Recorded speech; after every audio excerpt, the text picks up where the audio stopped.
Talking Grit, a Detroit Lions podcast.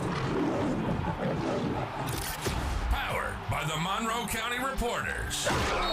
Here are your hosts, Jason Harwood and Jacob Litton.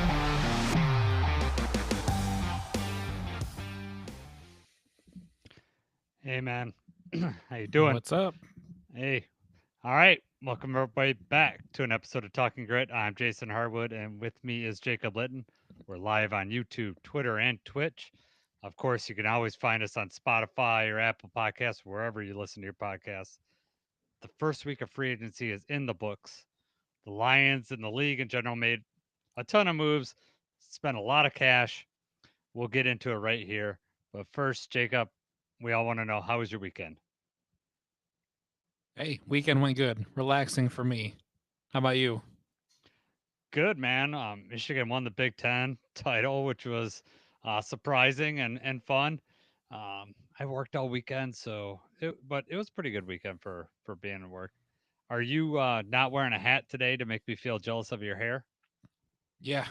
No, Okay. I just came from baseball practice. I had the Erie Mason hat on. Okay. It's like, what? You know what? I'm just going to lose that. I'll ditch the hat. I don't have my Lions hat on, so All right. just All to right. make Well, Jason look at my luscious head of hair for this that's next right. hour.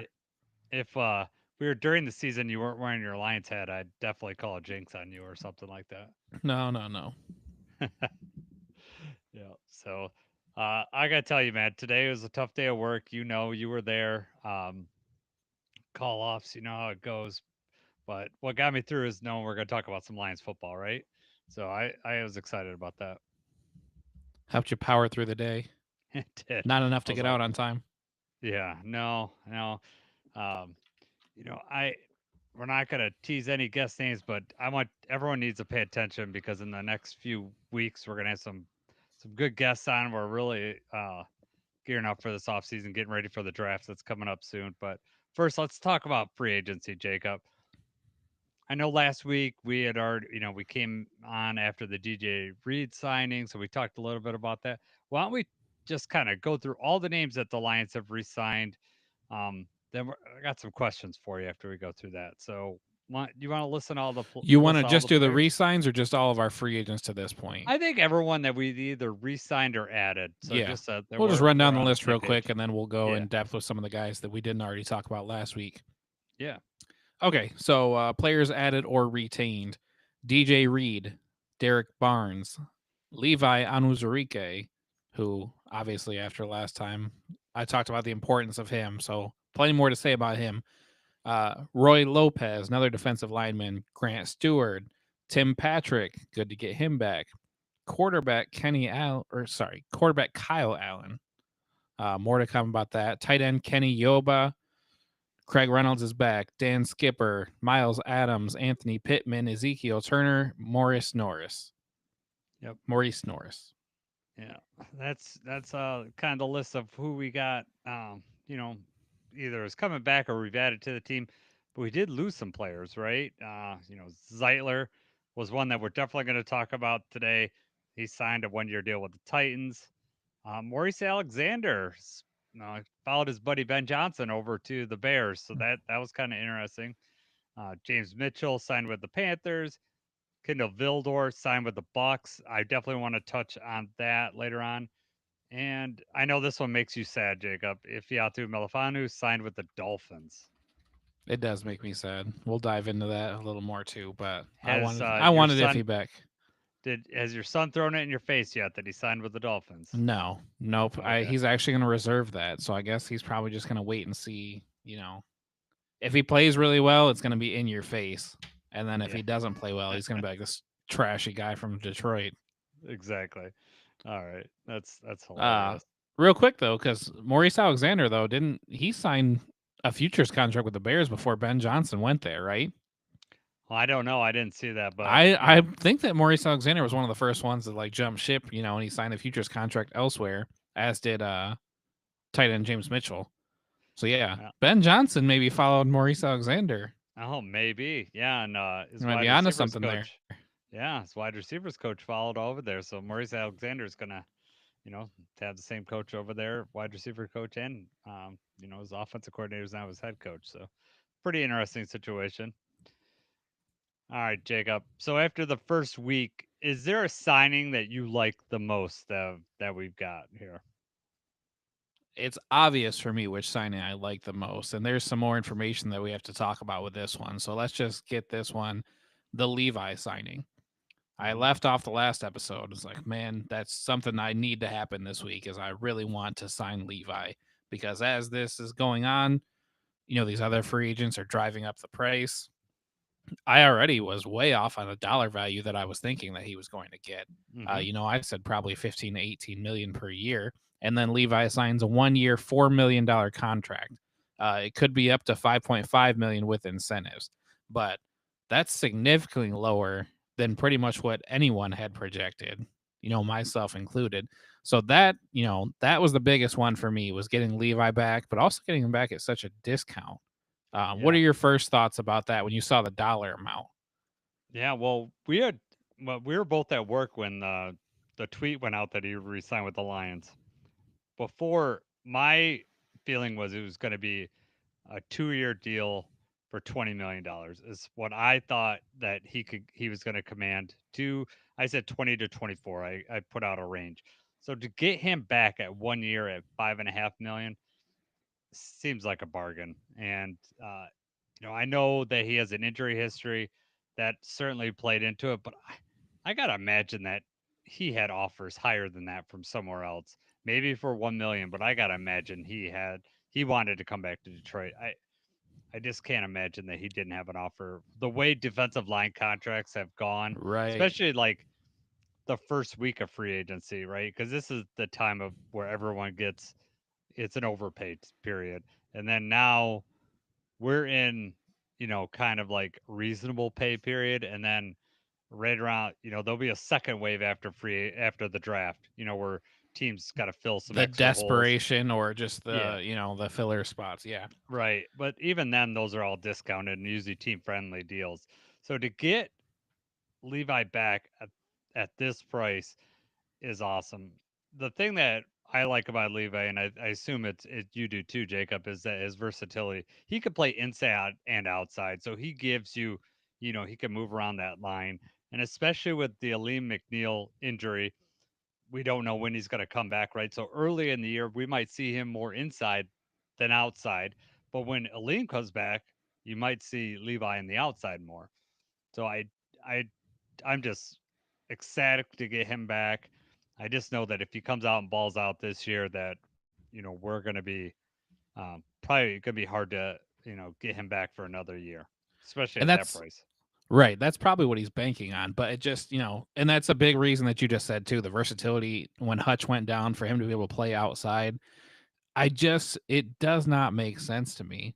It just he was ranked 64th in interior defensive lineman overall, and he was only the 24th highest paid in this free agency period.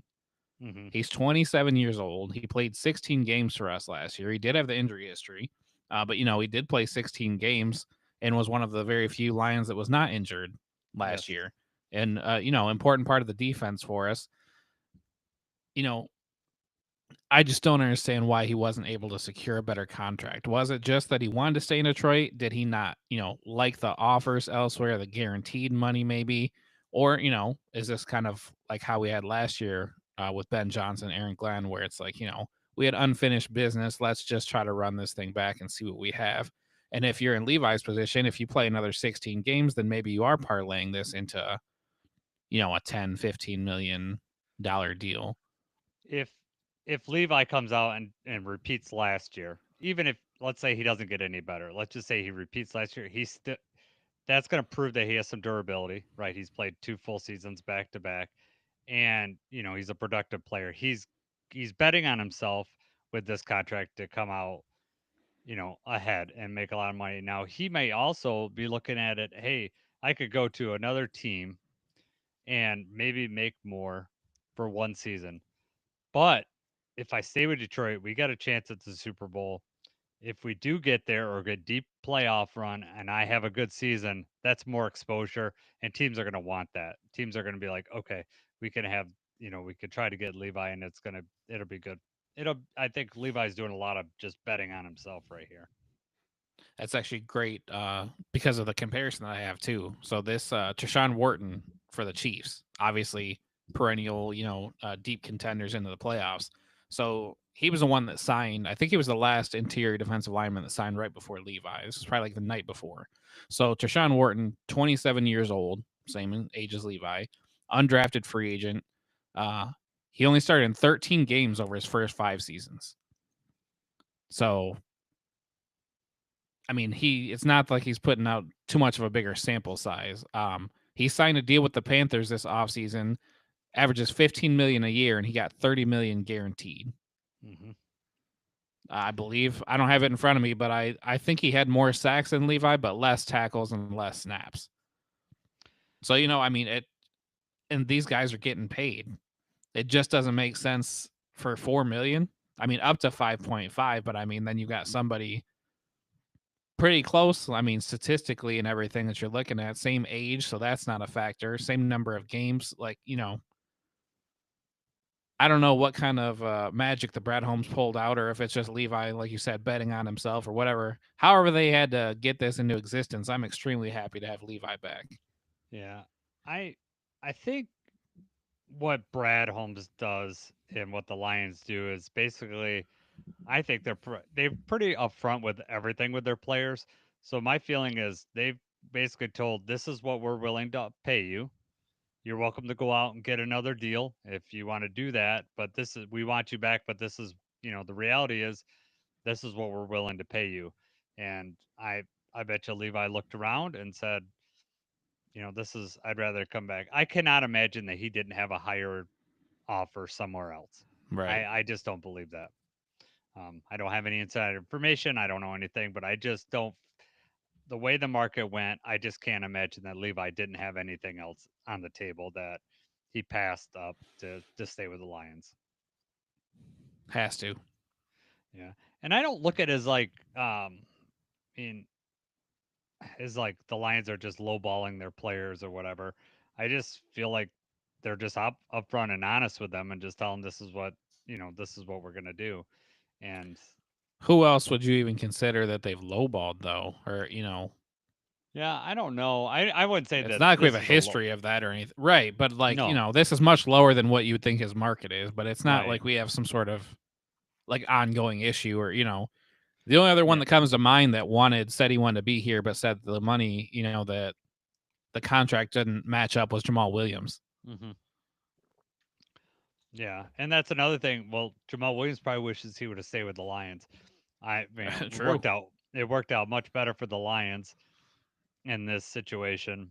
And when free agency happens, it moves fast, right? I mean, you can't just sit there and be like him haul around and wait for a player to make a decision. The Lions, Jamal Williams passed on the deal. The Lions like, all right, we're going with David Montgomery, and then once they sign that, they're not signing Jamal Williams. I think it's a little different with Levi.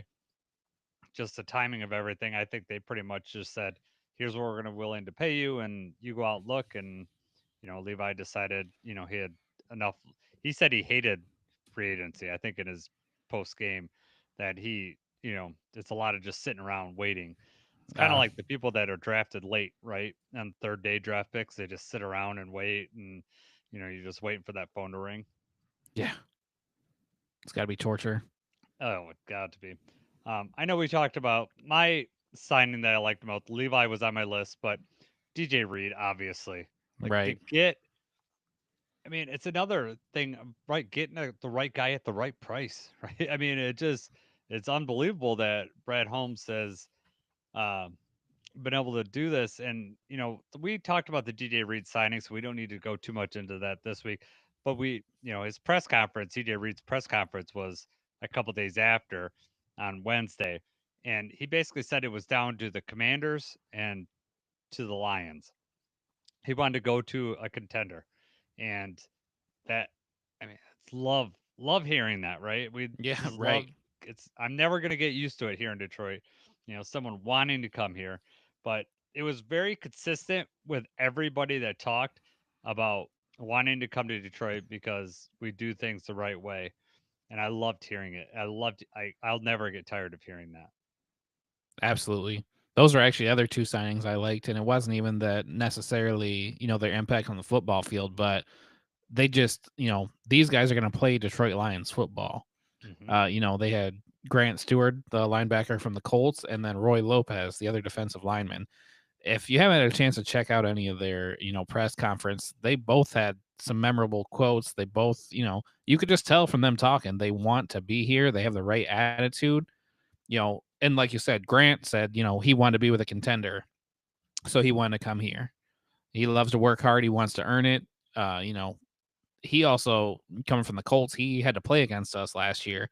And he said, he was like, it's grit. You can tell mid game going against them. That's what they're about. And it was an easy decision. He wanted to come here. Yeah, I liked. Man, I listened to his press conference just on the way here. It's the last one I hadn't listened to.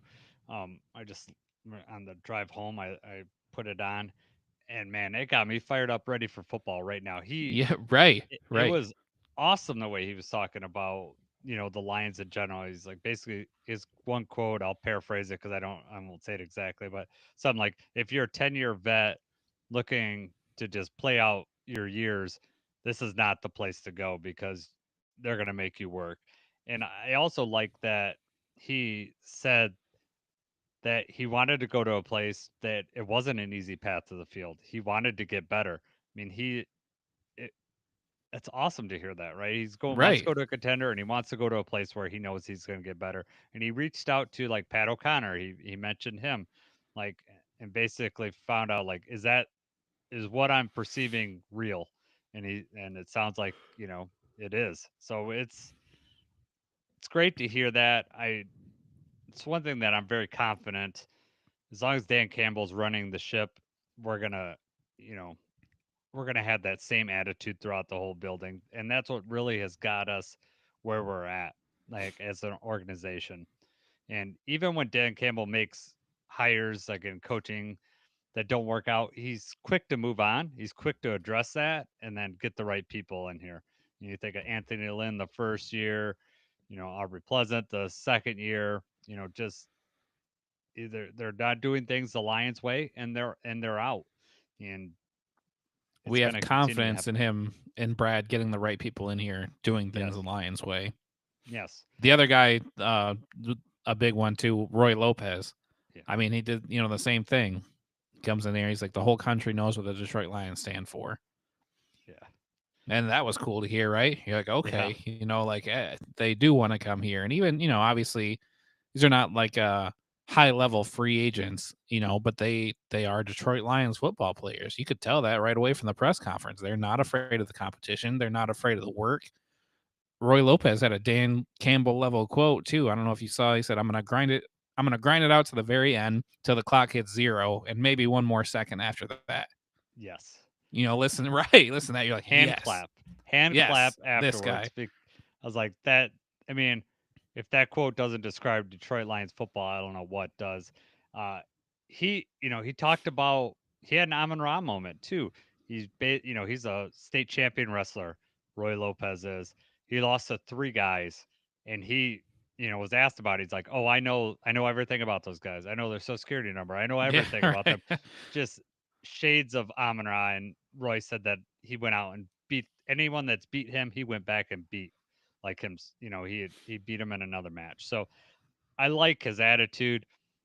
The numbers came out on his contract today. It's he's got a lot of incentives. It's basically a 1 year, like 3.5 million guaranteed, can go up to 4.65 million.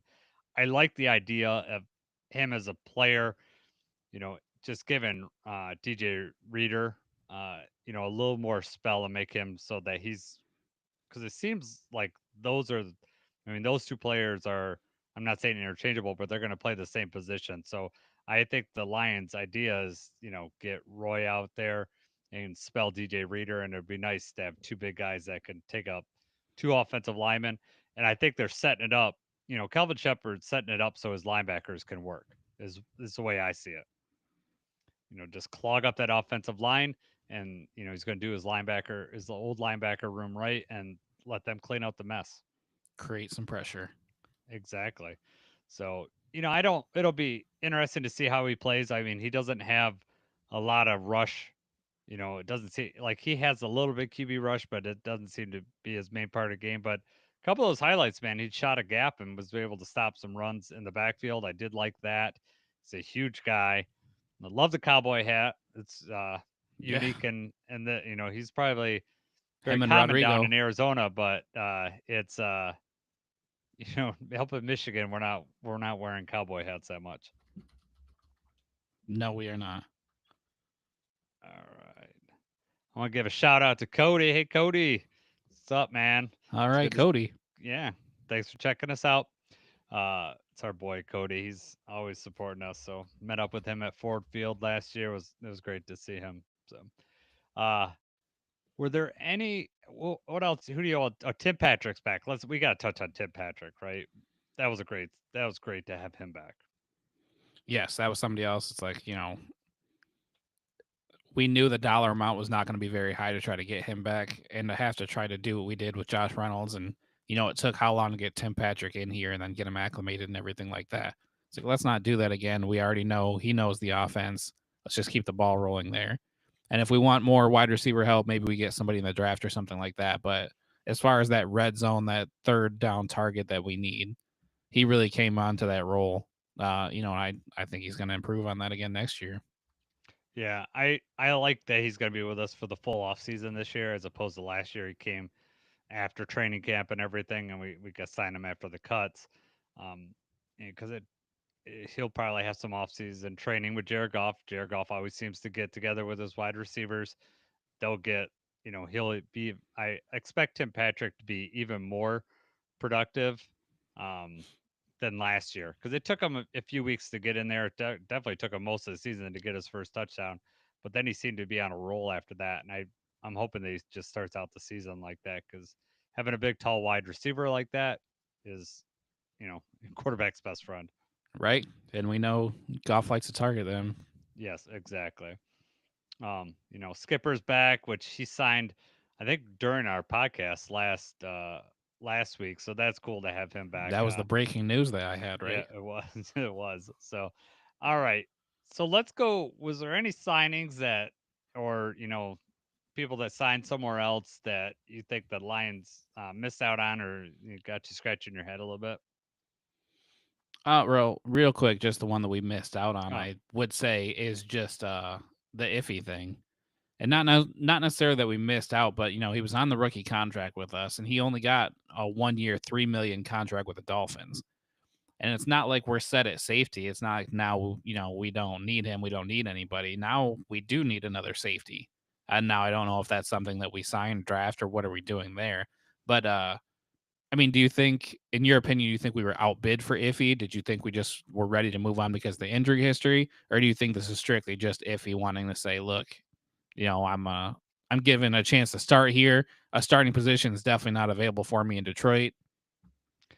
I think that's it. I mean, I'm hoping that's it with Iffy. I mean, I don't think it has anything to do with the competition or anything like that, but it's a matter of you're going to give me an opportunity to play because he's not going to start ahead of Branch or Kirby at this point, and but the Lions probably also the way they've been running these contracts, they were probably going to offer him, a veteran minimum with per game bonus game checks is how I would run it with Iffy, right? You never know if he's going to be on the field or not.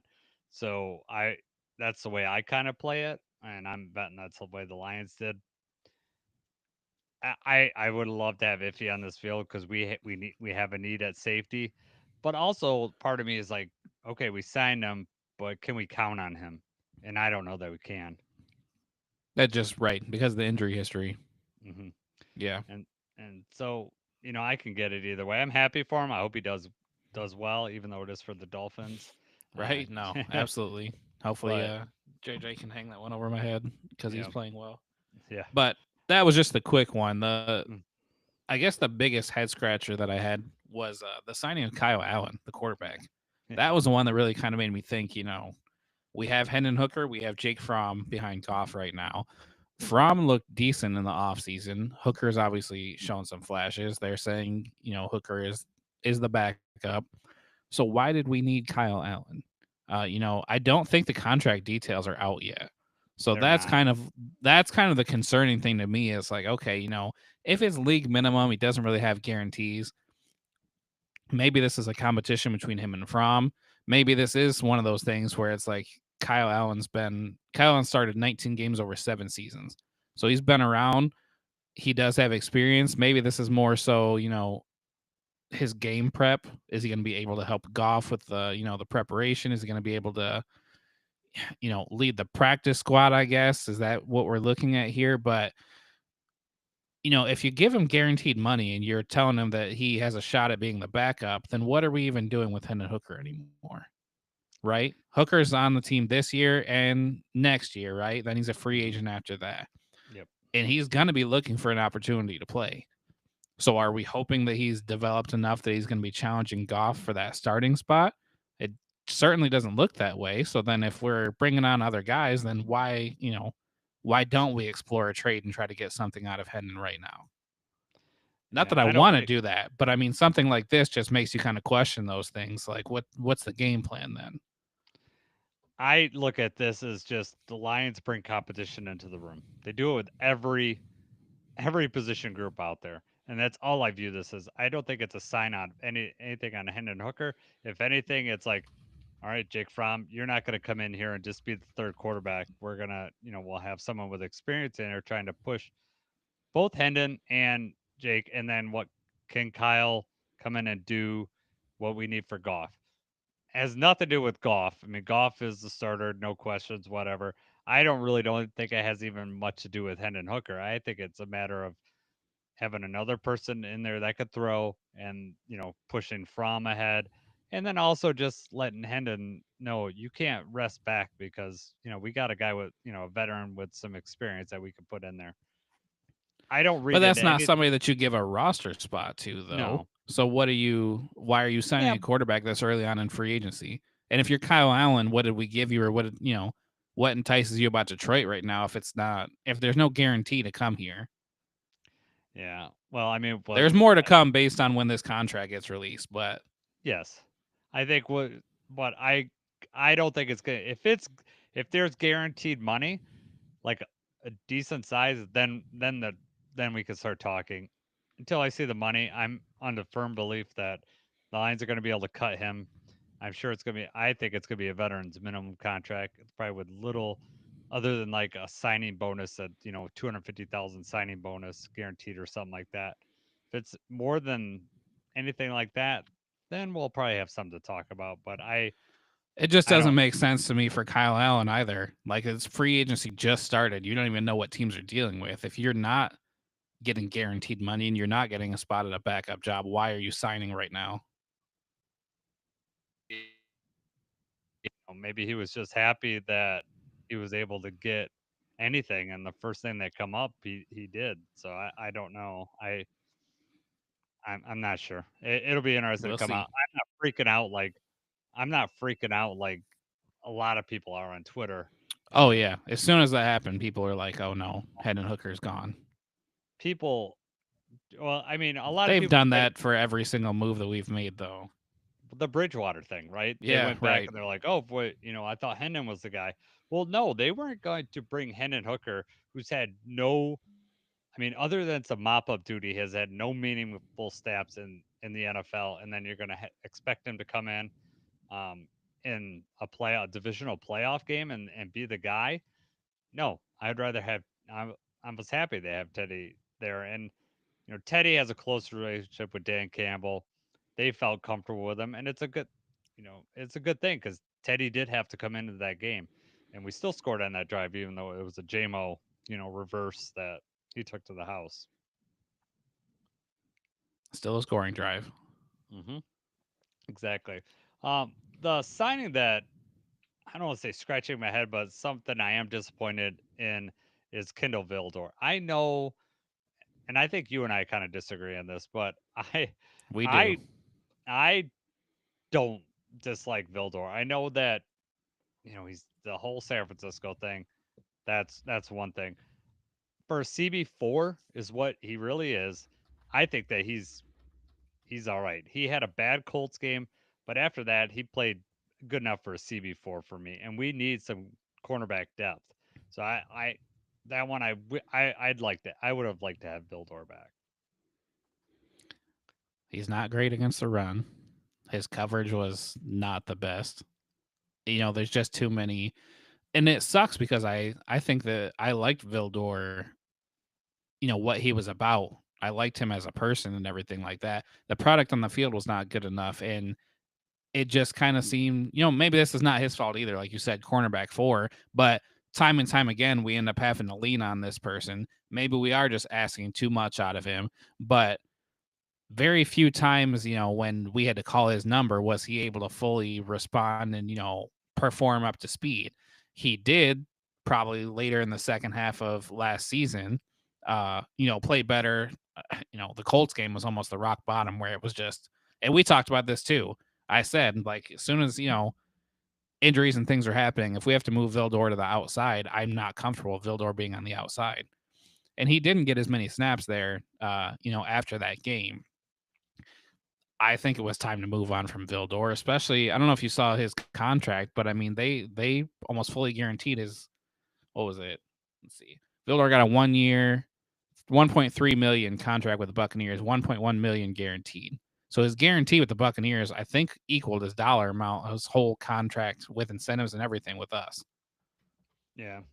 And like I said, I don't dislike Vildor. Hopefully he plays well. But you also have no problem talking about Cam Sutton getting burnt.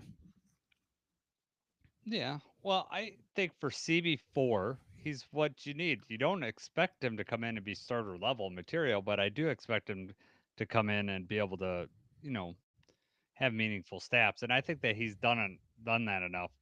I know the San Francisco thing, some Lions fans will never get over that. Um, and it wouldn't have What's been so ironic is that was pretty good coverage in yeah. that play. I mean, obviously just an unfortunate bounce. Yeah. Well, I The mean, coverage actually was not bad on that one particular play. yeah, just bounce around. Or the Bears game where the pass interference, the bad Yeah, pass he got interference a call raw like deal that. on that Right, one. Yeah. right. No, that was good coverage. I'm not going to say that he was terrible and that he doesn't belong in the league or anything like that. No. And I hope he plays well for the Buccaneers. Yeah. You know, so, another thing I'm gonna Twitter, this off season's been weird, right? Because like last year it seemed like we were all on the same page, the Lions are moving forward. This season it seems like there are a lot of Debbie Downers, and I mean, I wasn't on Twitter this time last year. Is this a different off season to you than it was last year as far as like the Twitterverse and social media? Twitter is just filled with Debbie Downers. Yeah, There's all sorts of negativity on, yeah, no matter what happens, somebody's got to hate on it. yeah. It's just I I quote that I saw on there was like someone's like, I'm just tired of us resigning our own players.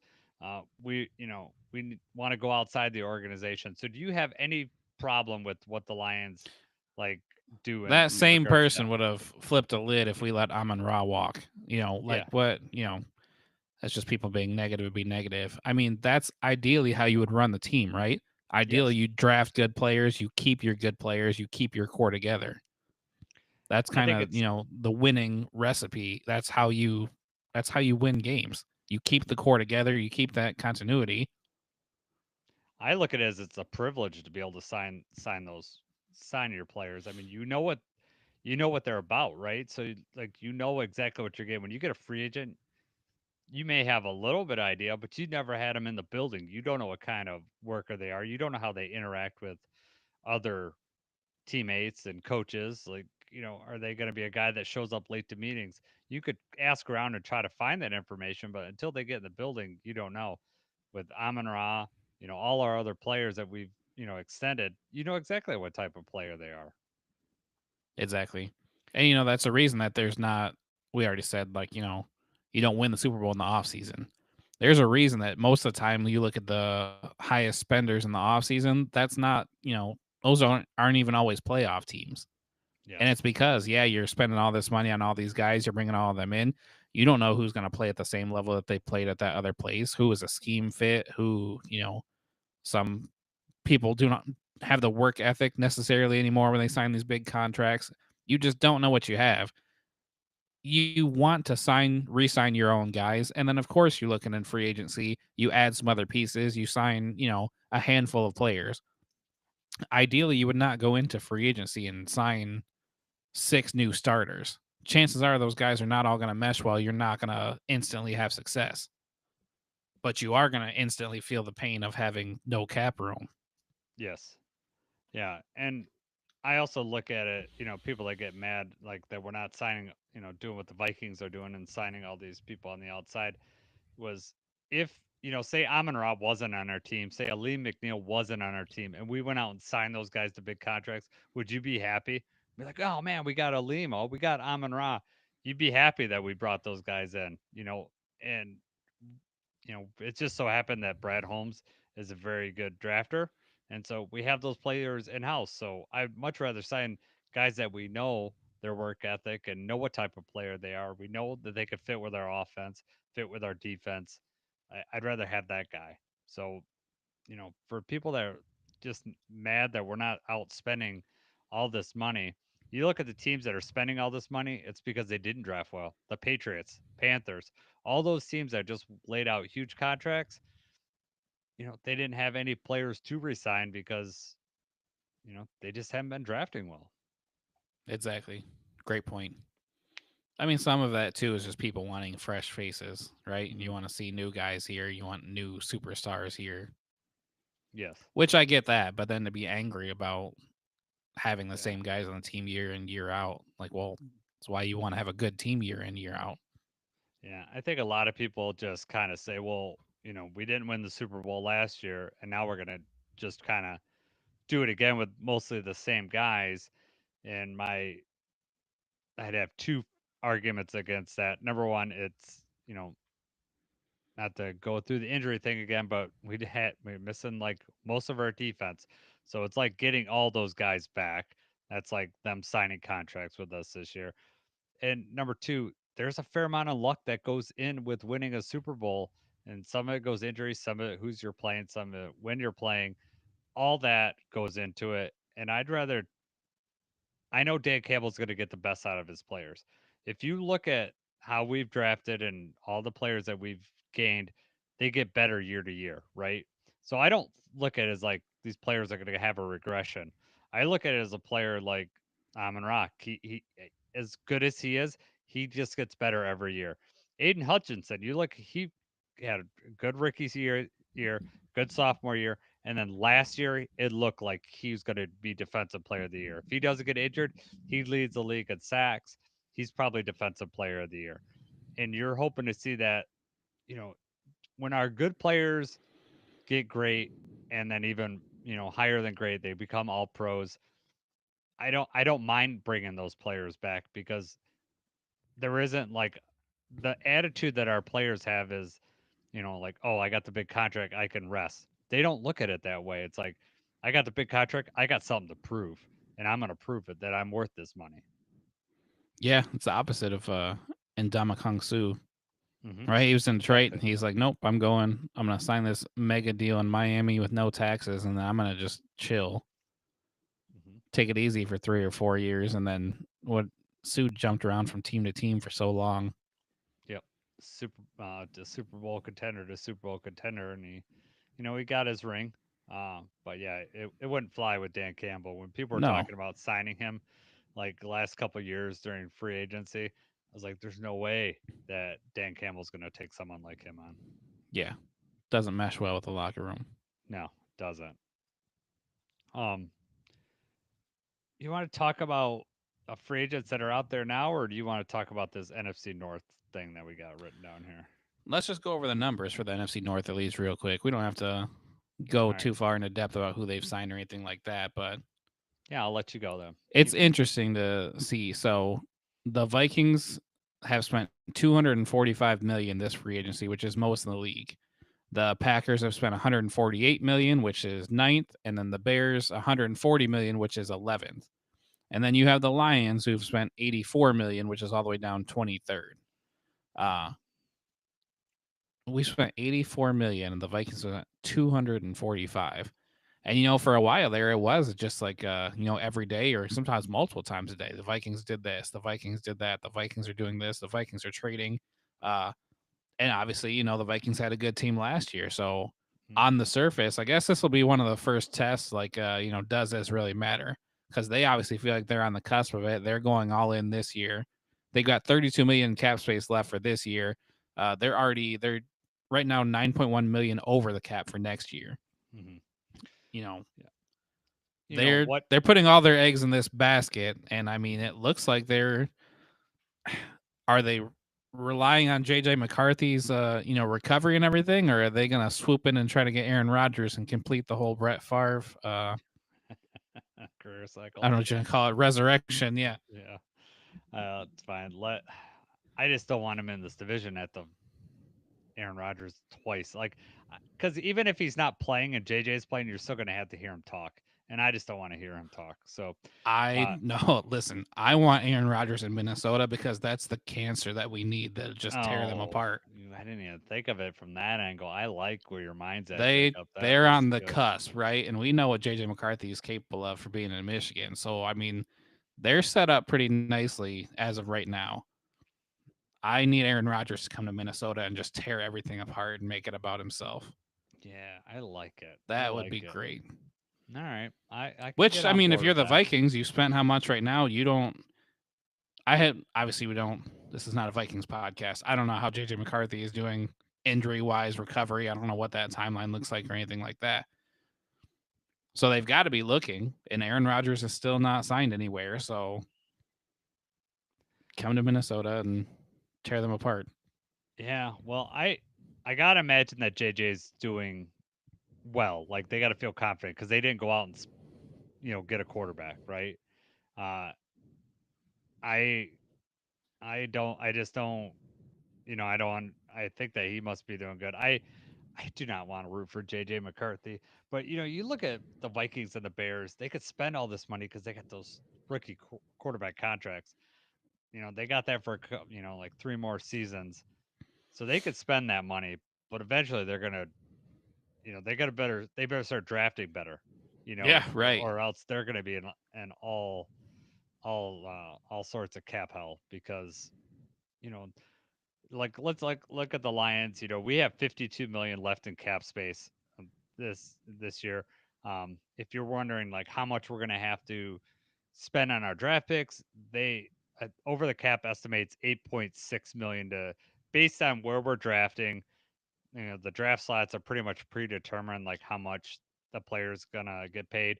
Now those could change because we could trade picks, we could move up, we could move down, but it's estimating about 8.6 million in to sign our draft picks. And next year, right now, the way we got everything signed, we have 22 million in cap space. We got Kirby and Aiden are up for extension, so that's gonna depending on how they sign them, how they structure those contracts, we're gonna have to figure out how to spend that. But that's good to have 52 million in space right now because that'll push it forward, right? That'll, that whatever we don't spend this year will get pushed forward. And I think that's one of the things that the Lions are doing is, thinking ahead, right? Because they're gonna. When you think about last year, we needed about 20 million in cap space during the season to sign all the players for injuries that we had. Yeah, right. So you have to carry some of that space. So you look at a team like the Bears. The Bears right now for this season have 16 million in cap space, and over the cap says they need about 11.4 million to sign their draft picks, which would only leave them about 5 million left. So they're going to have to make some. They're going to have to restructure. They're going to have to cut some players, somehow to create some space because they're not going to go into the season with only 5 million in cap space. I just don't see that happening. No, they're probably gonna have to restructure. I think DJ Moore is the one with the big cap hit this year. Yeah. And they can always add a void year. There's a lot of things they can manipulate, but that's pushing money ahead, and then it's going to affect like their future cap space. If you look at a team like the Packers traditionally do not go out and spend a lot in free agency. Uh, this year they've spent the ninth most, which was interesting. So they have 31 million this year, and they got 25 million next year. So we'll see how the Packers go, but they still haven't got wide receiver help. I thought for sure they'd go out and get a wide receiver, but Amari Cooper and Diggs are out there. Um, I just, we could see if any of those land in Green Bay. I was just glad Devontae Adams did not end in Green Bay. Yeah, I think that Diggs is probably holding out for money. I think I could see Amari Cooper Cooper is slotting in too. there. I think Amari Cooper is too, or else he'd be signed. I'm sure he wants to get because he's probably, I think on most websites lists like PFF, NFL, ESPN, he's probably the highest ranked free agent that's left on the market. Yeah, And you know that to me the only reason that he's there is either he wants to go to a specific team or he wants to get paid. He wants to get paid a certain he's amount, and got a they haven't. specific dollar amount. Yeah, Yeah, they haven't hit that dollar amount yet. So, and when you get to this part of free agency, you know, the offers start to dwindle up, especially when you start getting into the draft, and teams are like, I'll just fill this hole with a draft pick. So, are you worried about any of it? Are you worried that the Vikings spent that much in free agency and that they were neck and neck with us all year? Does that scare you at all? no, I do think that the Vikings and Bears both got better. I'm not sure about the Packers spending and if I think the Packers necessarily, got better. But I think that the Bears and Vikings definitely both got better. Yeah, I agree. Um, I just, I know we went 15-2. I know, the Vikings were 14-3, and they added all these pieces, but I just don't. I'm not as worried about it. I just don't. I don't think the Vikings are going to repeat their record last year, and part of it's hoping, but I also Right. just don't. I can't imagine having to go 15-2 to win your division again. I just don't. I just don't see that happening again. Right. It's a gauntlet. But Well, I it mean, the also. hope is that we're building the roster. Same, for us, the Vikings. I mean, any team in the division, really. We all have good enough teams that if you are a wild card team, if you do have to sneak it in that way, you could still win the Super Bowl just getting your foot in the door. Mhm. Yes, I agree. I think it's a matter of, it's about getting in the tournament. Dan Campbell said that many times. Like it's about getting in and then, peaking at the right time during the year. We certainly weren't peaking at the right time of the year last year. We didn't have enough horses in the barn. We could, our defense was just hurt. Not enough horses in the barn. There it is. Yeah, what man? Jason's old man quote of the day. That's right. Get off my lawn. Oh, No, I knew you'd like that. I knew you'd comment on that. man. So, uh, we'll see how it goes. I don't like seeing other teams in our division spending all that money, but also I do like seeing that the Vikings are already like 10 million over in the cap, and that's even with having a rookie quarterback contract. That's Tells hard to me, believe, right? Like, yeah, I know that just means you're gonna.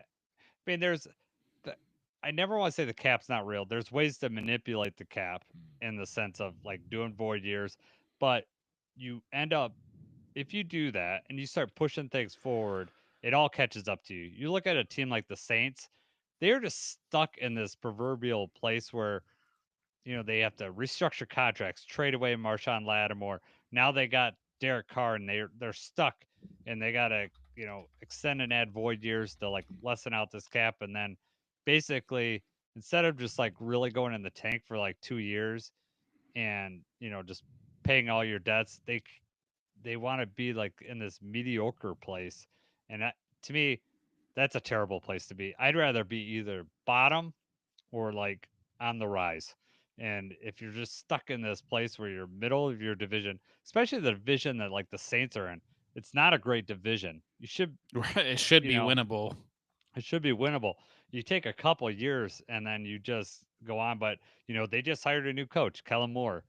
How much leeway is he going to get? He's not going to want to go in there and tank for 2 years on his first, 2 seasons. Uh, you know, he could go in there and get fired after 2 years if you don't win. So that's why that would have been a tough place to go and coach. Yeah, Um, right. It's a just hard that sell.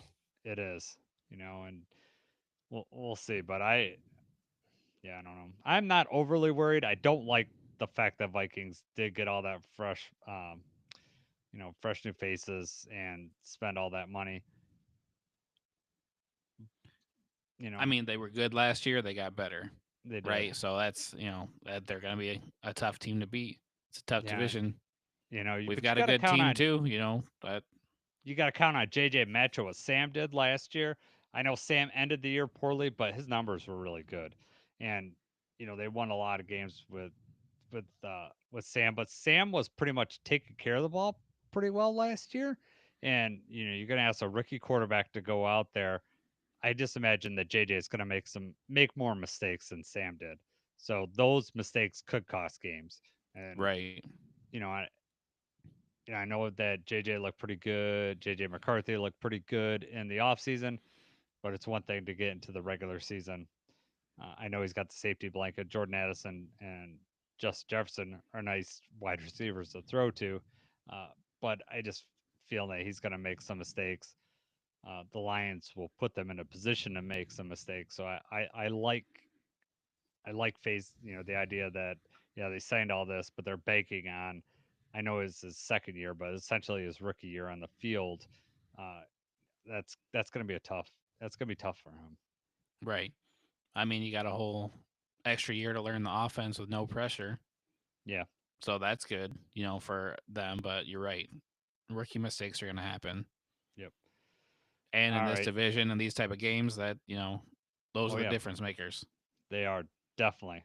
Um, could come down to the last game of the year again. Let's hope not. Let's move on here. Let's talk about the Lions. Still have some free agents out here. Jacob, I want to ask you.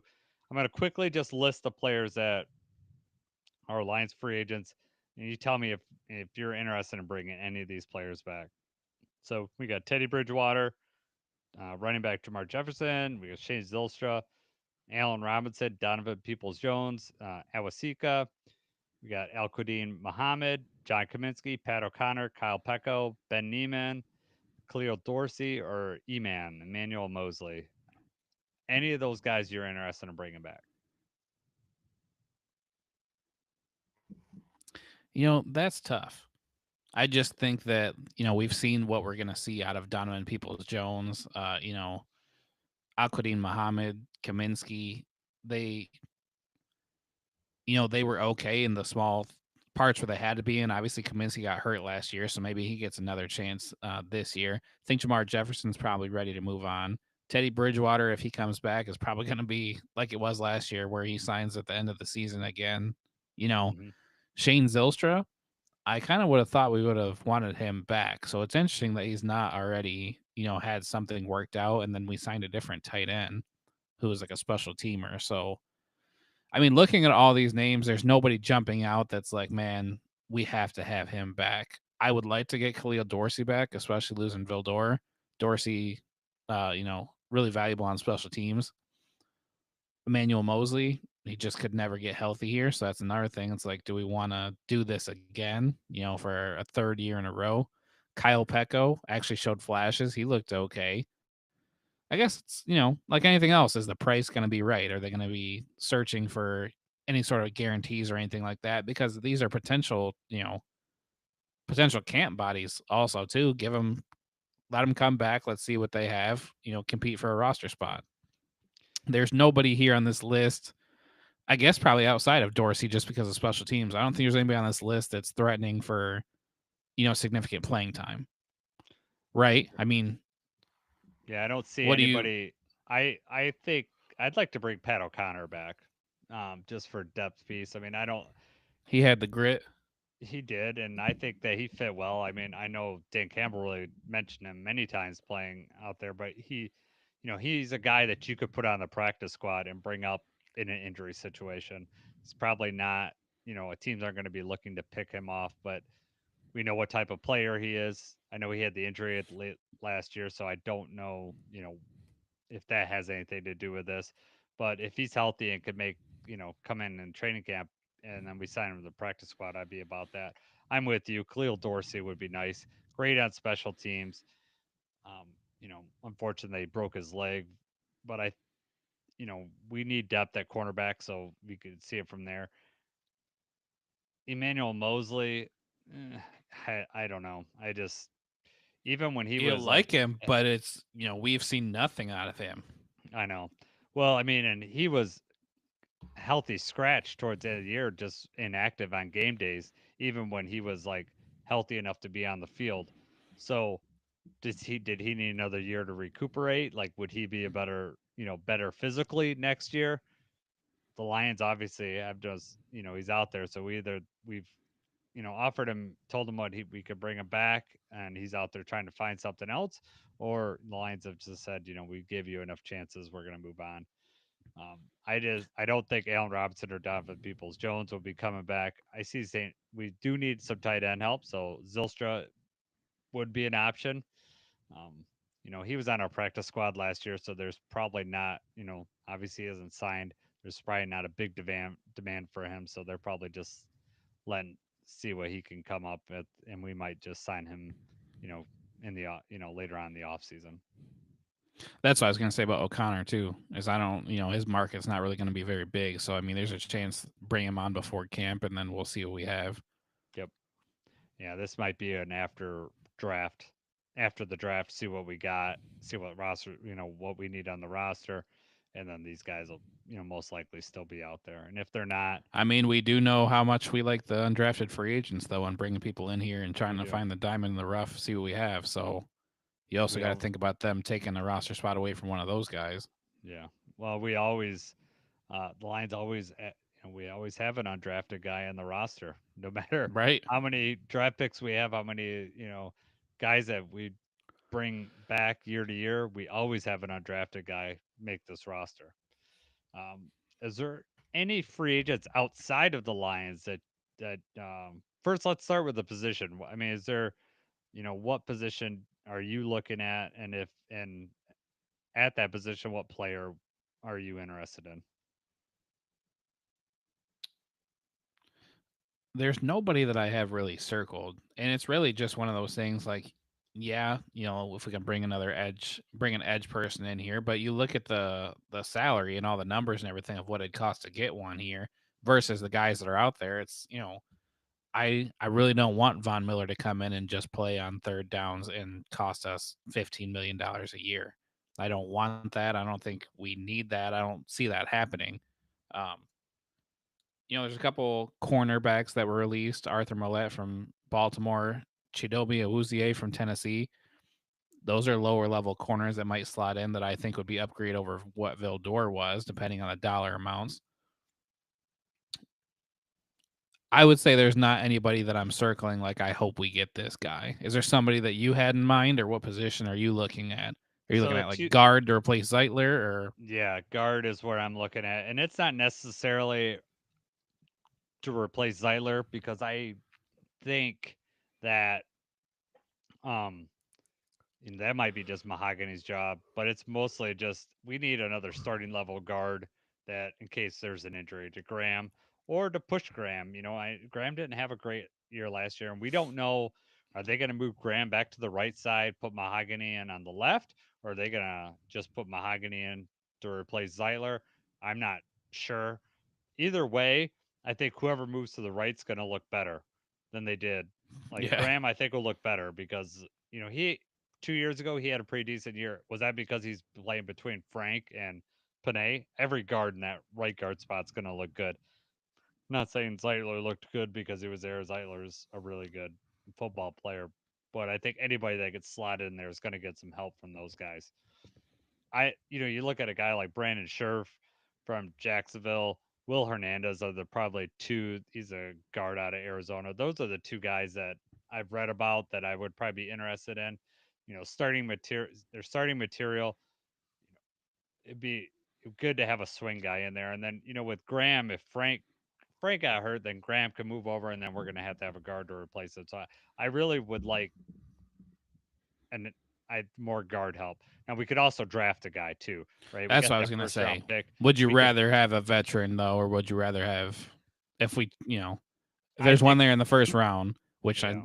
imagine there will be with where we're drafting, there's going to be somebody there, Yeah, and he could start. He could come in and start. If maybe not week one, depending on the talent, he might right? start week one, but he could be ready to. ready to step in and play.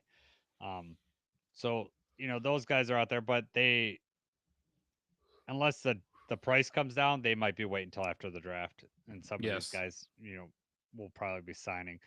As far as edge player, the player that I kind of am most interested in is Preston Smith.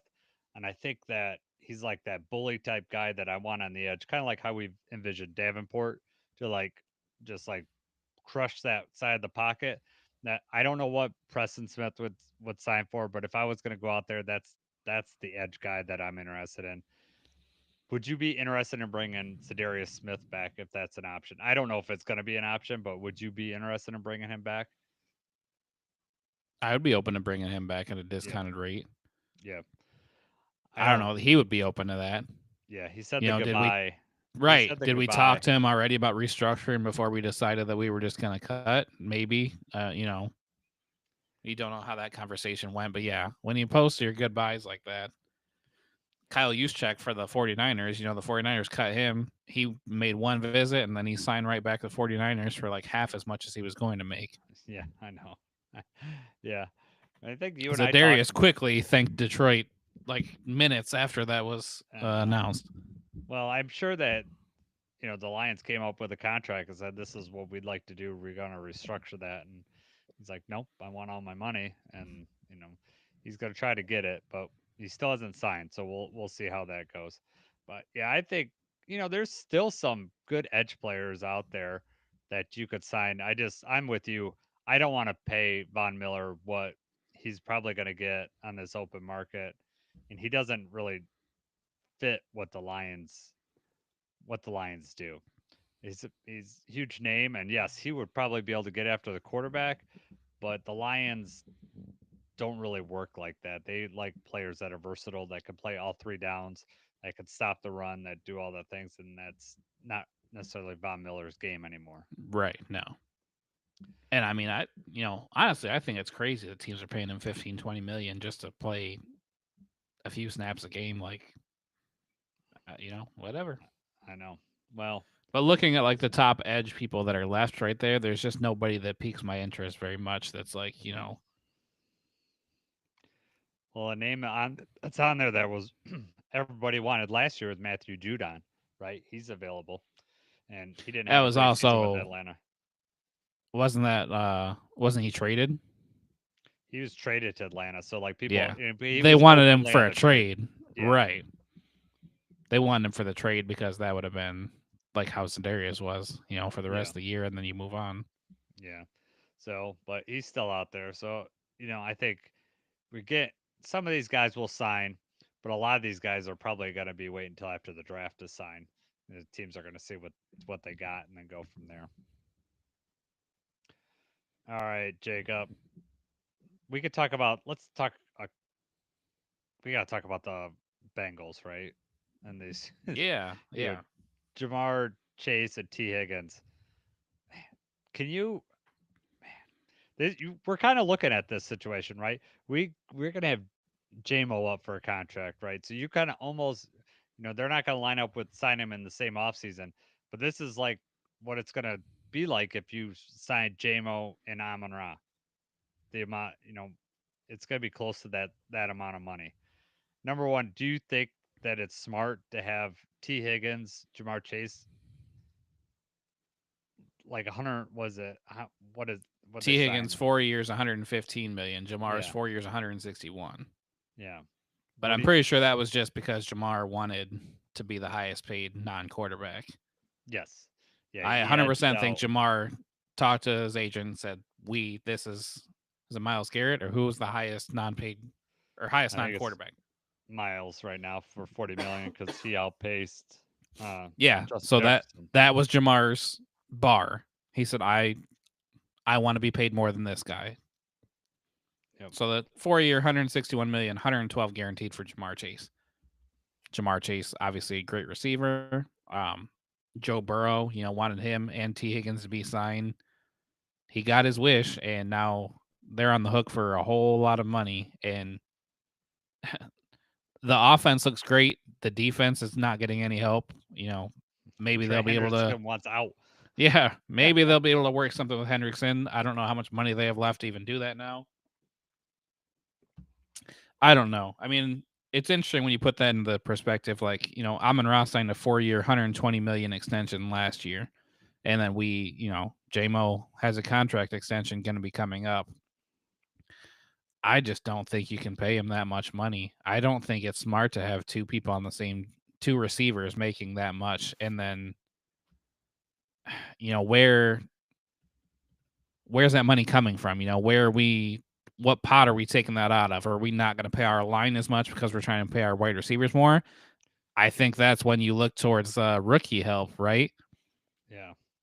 Which we already talked about this. It's going to be a very difficult decision, deciding to let J-Mo walk or what we're going to do with him. So maybe they can work something out, but I don't think this is going to work out well for the Bengals. I I just can't see paying T Higgins that much money. I mean Jamar Chase, yes, pay him that money. He's good. I think the Bengals screwed themselves over by not signing him last year. Could have got him for cheaper, and now they always push things to the end. They're not a very good run organization. We kind of know something about that being Lions fans. We've seen it before. The Yeah. Ndamukong Suh thing. We kept franchising him and just screwing ourselves over. Um, I just you work. I guess I didn't realize they have the same agent, right? T Higgins and Jamar Chase have the same Right. agent, And that's right? why they basically signed or announced the signing at the same exact time. Right. So you hope that didn't hold them over head. We're like, well, we're not signing. If you don't sign them both, you're not. Jamar's not going to sign or whatever. Then they would have just franchised Chase, and that you know at next year or whatever, then that would have created a whole big issue, I'm sure. But I would not have paid T Higgins as much as they're paying T Higgins. I just wouldn't. I mean, he's a good receiver, but that's wide receiver 1 money, right? You're paying him Yeah. wide receiver 1 money to be the wide receiver 2. And yeah, they both had pretty good numbers last year, but I mean, the Bengals were 9-8 last year, and they had no defense, so they had to score a lot. They had a lot of high scoring games. It's not sustainable to do that. I mean, Jamar Chase probably, I don't have his numbers in front of me, but I know he went off last year. 127 catches, 1,700 yards, 17 touchdowns. Oh yeah. That's probably going to be his career year. I don't think he's going to touch those numbers again. We'll see. They're gonna be playing from behind an awful lot, and they're gonna be throwing up the ball an awful lot. So But what's interesting is I do think that Jamar Chase is the type of person that just got that bag, and I think that he would be the type of person that kind of starts to take some plays off and starts to, you don't want to yeah, mess up his face. yeah, like he could be. That I don't know him well enough to know whether he's like that Ever or since not. he refused to take a picture with that guy with the Amon-Ra jersey on. There's been a couple different things, but that one really sticks with me. It's like, come on, man. I know that shaded your whole perception of him, didn't it? It's Right. like, yeah, what kind of person does that? There was also a thing where he was trying to get Burrow to say that he was better than Justin Jefferson. There's just been a couple different things that have stuck with me. It's like, Mhm. absolutely a great receiver, but Yeah, I agree. It's kind of I like people that let their play talk for them and not their mouth. right. I tend to relate more with those players than the other way. Would I like Jamar Chase? Yes. Am I happy with Penny Sewell, who we got in the draft? Yes, yes. Yeah, He's right. everything I'd want in a first round pick. So I'm glad that we got Penny Sewell. I think Jamar Chase deserved his money. I would not have given in to T. Higgins. I would have let him walk and then tried to get something on your defense or something to protect Joe Burrow because it seems like Joe Burrow is getting hurt all the time because he's constantly getting sacked. Right. Yeah, I mean, that's wild. Yeah. All right. Before we wrap up here, you wanted to talk a little bit about the 49ers, like interesting, uh, like stat about the 49ers spending in free agents. Yeah, I just wanted to bring that up just because it was really interesting that so the 49ers have the biggest deficit in free agency spending in NFL history this year. So what that means, teams have spent $321 million on 49ers free agents, while the Niners have only spent $37 million. So that's a deficit of 284 million, which is the highest in NFL history. So the 49ers, very competitive for a while, and now it looks like they're going downhill, right? Debo left, guard Aaron Banks, Javon Hargrave, Malik Collins, Leonard Floyd, Drake Greenlaw, Travarius Ward, Talanoa Ofanga. And on top of all the people leaving, you're gonna have to pay Brock Purdy, or you're gonna have to do something with Brock Purdy.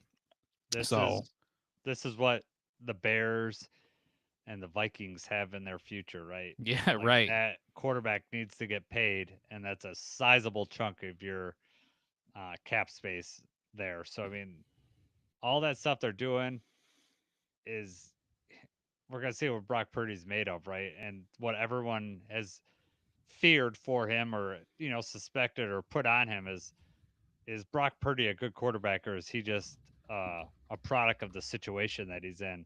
And losing Debo, Brandon Ayuk wants. There's been talk about him wanting out or whatever, and he was off the injury list. Whether he's going to come back, it'll be interesting. How he performs without all these weapons that he has.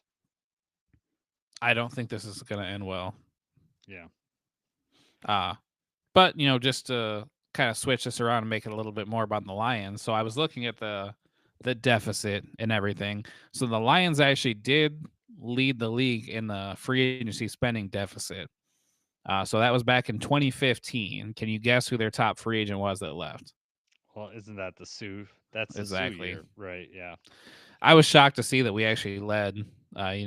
Just trying to think, okay, what free agents have we had that have gotten huge paydays, and that's really it. That year, the free agents that left were Ndamukong Suh, Jed Collins, Nick Fairley, Hmm. Reggie Bush. That's it, and that was like the leading deficit because the people that we signed did not. Let's see. Well, the Lions haven't drafted well enough to be able to have like an exodus like that, to have enough people to, deserve those contracts. And the people that the Lions signed for the longest time were on their third contract, and they weren't in the league after they left the Lions. They were coming to the Lions for that last payday. That's Yeah, that's how it was right. for the Lions for the longest time. And we're luckily out of that stage right now, and we're able to get a player of DJ Reed's caliber. It is his third contract, but he's had to fight for that, and he's still a young player. So it's not like we're getting a washed up DJ Reed. We're getting a guy entering his prime, and I'm happy with that. But yeah, it's nice to be out of that stage. Let me real quick read you the free agents that we signed that year. I told you who we lost. These are the people that we got. We signed defensive end Philip Hunt. I want you to tell me if you remember these guys or not, too. No, I don't. Yeah. Defensive end Tyron Walker. I remember him. Cornerback Josh Wilson. Josh. I remember him on the field, but I don't remember too much about him. Let's see here. Linebacker Brandon Copeland. God, these Most names. of these end up being draft picks, so I'm trying to go through. We signed wide receiver Lance Moore, Oh yeah. Well, he's Toledo, from Toledo. Yep. right? Wide receiver. Let's see who this is. Greg Salas. Mm-mm. Tight end David Osbury from the Raiders. I actually remember that name. And safety Taylor Mays from the Vikings. Man. What a free agency class that was for us. Wow. Just lining it up. Man, if we And only we had a wonder why. podcast back then. Yeah. So we went 11-5 the year before. That was when we lost the playoff game to the Cowboys. Sue leaves and we go through this deficit, and then 7-9. Yeah. Yeah. We had a really good defense, and then we, Sue left. Poor cap management. I know, and also part of it was also during that time period. I think that was Mayhew. We had Yeah, Mayhew was fired all the that year. rookie, there wasn't like a rookie cap at that time. So like everybody that, was drafted, like especially where the Lions were drafting in the top 5, top 10, they were all getting like almost paid the highest of their position. So, Oh wow.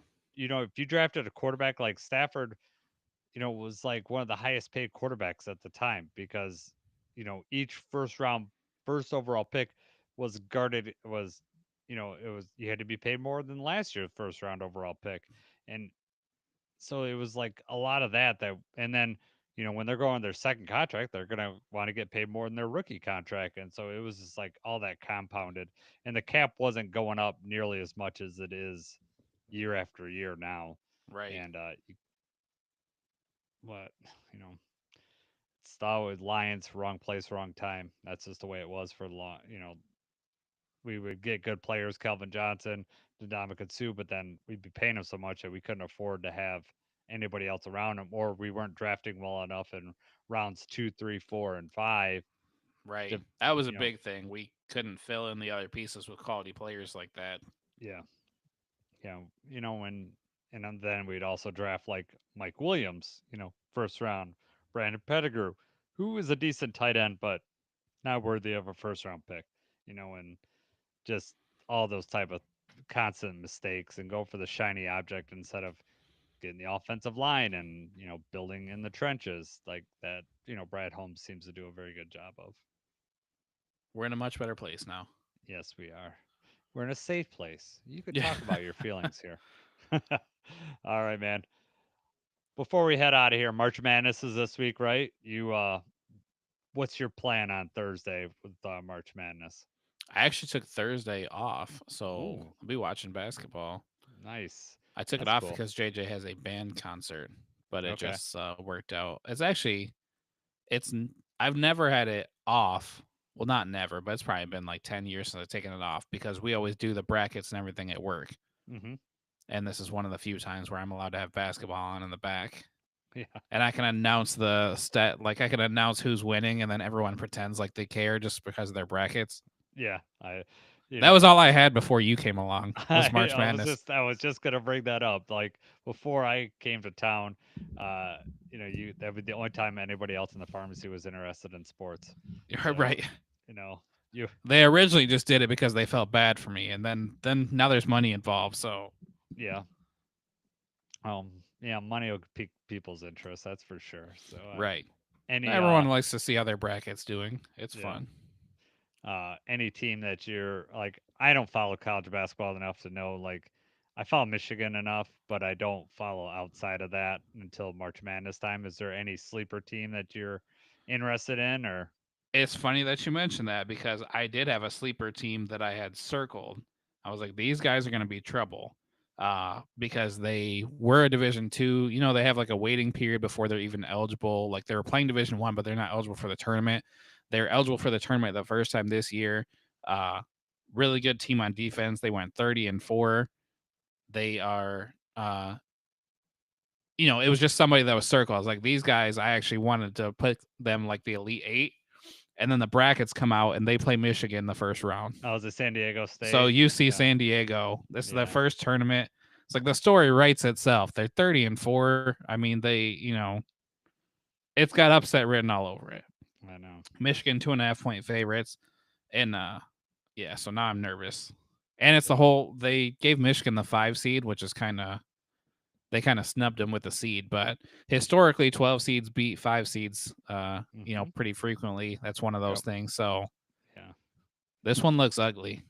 Oh So man. now I have the conflict, I usually make multiple brackets so that I can pick one where Michigan goes to like the final four, and then I feel good about myself, like I didn't jinx them if they lose.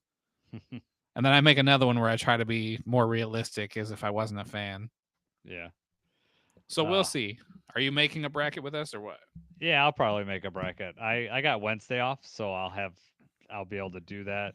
Are you printing them out, or are we doing them online, or how you been? They were How you, printed out. They're printed out in okay. the back.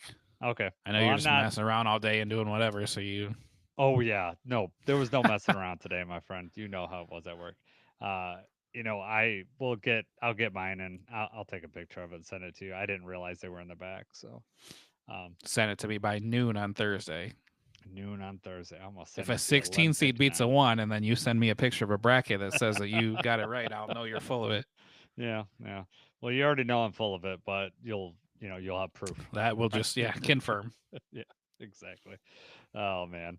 Uh, yeah, I don't work with you until next week, just so you know. So I'm out in Ohio land the next Oh, few days. So they exiled you out to the Ohio. they did. Does Michigan play on Thursday or play on Friday? I haven't even looked that I far ahead. believe it's Thursday night. Hang on one second. Yes, they play Thursday at 10 p.m. All right. All right. Well, 10 p.m. Oh God, Yeah, it's one of the late games. that sucks. That sucks for the boys. Because I was really hoping to get them into March Madness a lot this year, and that would have helped watching Michigan play. Yeah. Well, But let's hope we survive this first one and then we'll talk. yeah, exactly. All right, man. We've been rambling on here about March Madness. Anything else before we take off here? No, man. All right. It's good talking football with you. Like I said, to everyone that's out there listening, you know, we got some really good guests that we're excited about coming up here. Hopefully everything works out well. We'll kind of announce as we get closer, but keep on listening because we got some fun stuff coming up here. We're going to be transitioning into draft talk probably in the next couple weeks, and well, Jacob really gets into the draft, so we're going to lean on him heavily, and I'll just have a bunch of questions for him. So Hey, that's okay. yeah, no, it's good because I don't watch enough college football to during the season it's all Lions, and we'll see what Jacob has to say. All right. All right, man. All right, I'm Jason. He's Jacob, and as always, go Lions.